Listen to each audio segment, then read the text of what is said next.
এই তো ভাইজানের ফোন, এখন একটা টাকার বিল। হ্যালো ভাইজান। শফিক বাড়ির নাম্বার না? আপনি কে ভাইজান? কই? ওই যে শফিক আজকে যে ওই কয়লার খনিতে কাম করতে নামছিল না, ওই কয়লার খনিতে বিস্ফোরণ হচ্ছে। বিস্ফোরণ হয়ে আপনাকে শফিক মারা গেছে।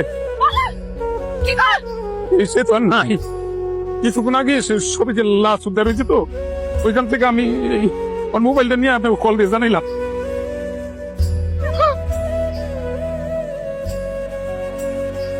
আমার বাপটার আমার কাছে আইনা দেন, আমি শেষবারের মতন আমার বাবার একটু চোখ জুড়াইয়া দেখি।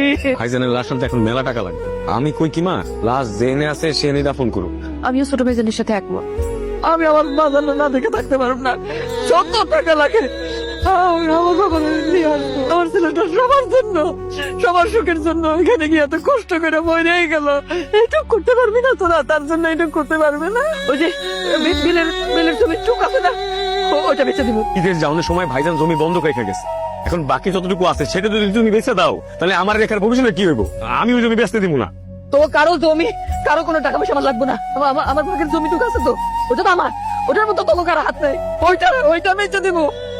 ও বাবা, একটু বললাম আমার ছেলেরা একটু দেখি।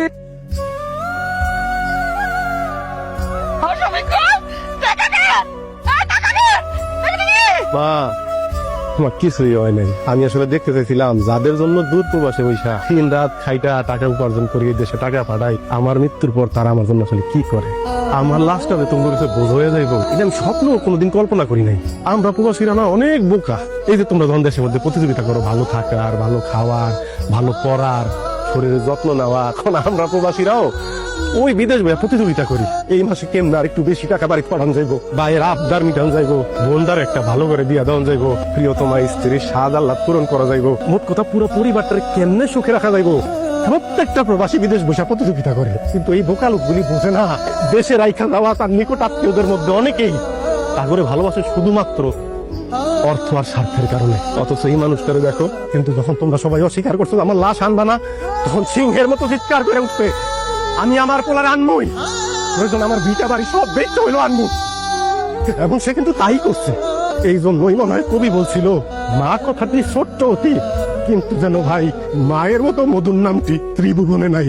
মা যখন আমার পেটে ধরছে, সেই থেকে আমার মৃত্যুর খবর পাওয়া পর্যন্ত তার কিন্তু আমার প্রতি আদর, ভালোবাসা, মমতা বিন্দু পরিমাণ কমে নাই। কারণ কি জানো? কারণ এই ভালোবাসা, এই মমতার মধ্যে স্বার্থ আর অর্থের যে কোনো ব্যাপার ছিল না। আল্লাহর কাছে লাখ লাখ শুকরিয়া, আমার বাবা ফিরে আইছে। আমার বাবার আর কোনো জায়গায় যাইতে দিব না, কোনো জায়গায় না।